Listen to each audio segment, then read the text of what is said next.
Indeed, it's a great honor for me to accept that award on behalf of my grandfather.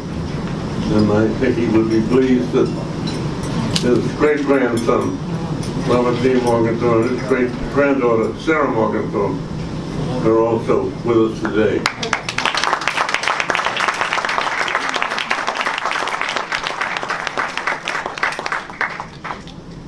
My father had a close relationship with Raoul Wallenberg.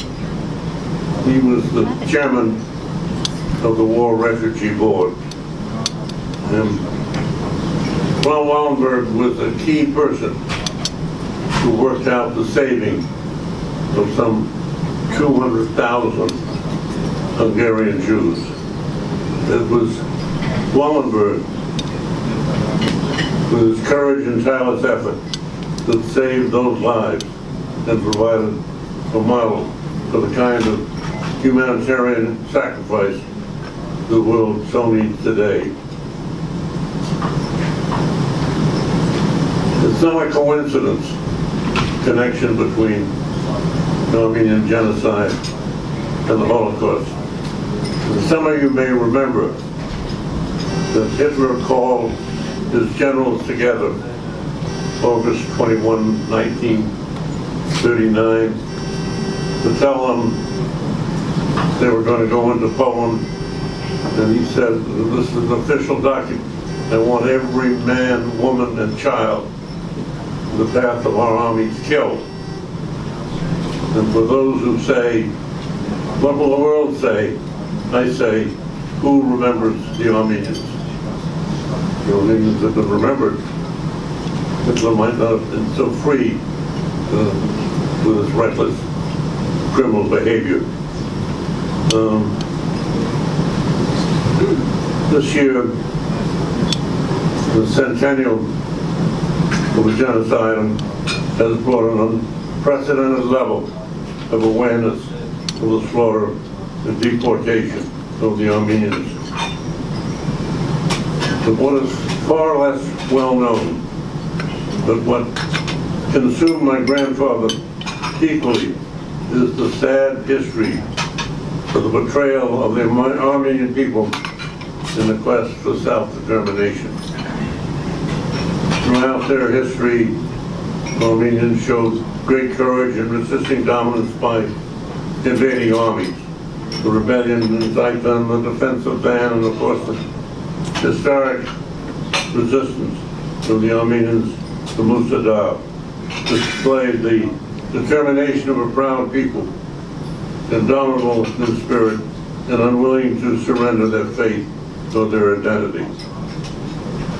At each time, the Ottoman Empire responded with killings.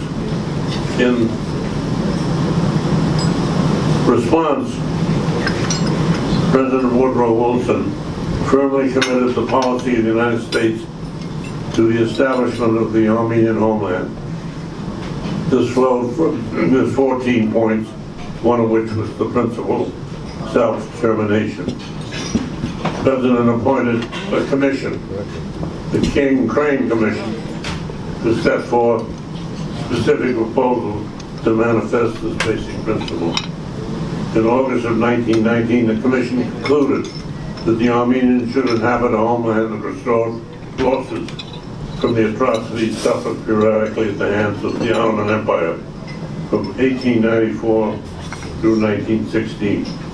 The homeland would comprise the Armenian highlands in Turkey and Russia with an outlet on the Black Sea. In August of 1920, Western powers and the Ottoman Empire signed the Treaty of Sèvres. It too affirmed the principle of the Armenian homeland, although a homeland reduced in size from what Woodrow Wilson had envisioned. But the ink had hardly dried on that treaty when the new Turkish state attacked the Democratic Republic of Armenia and occupied parts of its territory. Soon the Soviet Union absorbed the remaining portion. The this land grab so soon after the genocide of the Armenians presented a challenge to the conscience of the world, particularly when a German periodical published a comment of the notorious Enver Pasha, quote, "What do you think? Did we slaughter them just for fun?" The response of the world community to this crisis was nothing short of shameful. The League of Nations capitulated. Soon thereafter, there was a new treaty, the Treaty of Lausanne, which made no mention whatsoever of an Armenian homeland.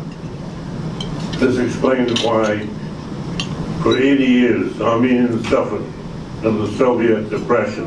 It is why, for 80 years, the Armenian people, who prided themselves on being the world's first Christian nation, were ruled by an atheist dictatorship. Of course, today, the Soviet Union is no more, and Armenia is an independent republic.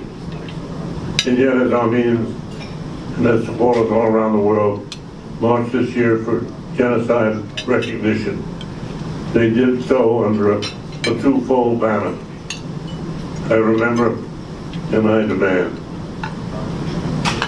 As you know, during the genocide, my grandfather recognized firsthand what was going on and alerted the world and tried to help the survivors. I have said on other occasions the principle that have largely animated my own life in public office to those that my grandfather brought back from his service in Anatolia. I commend them to one and all. Among those values are all of the freedom that would later be included in the Universal Declaration of Human Rights. But there is yet one more value that he taught us, one that gives life to all the rest, a commitment that on issues of justice we shall never give up. On behalf of my grandfather, I thank you for this single honor.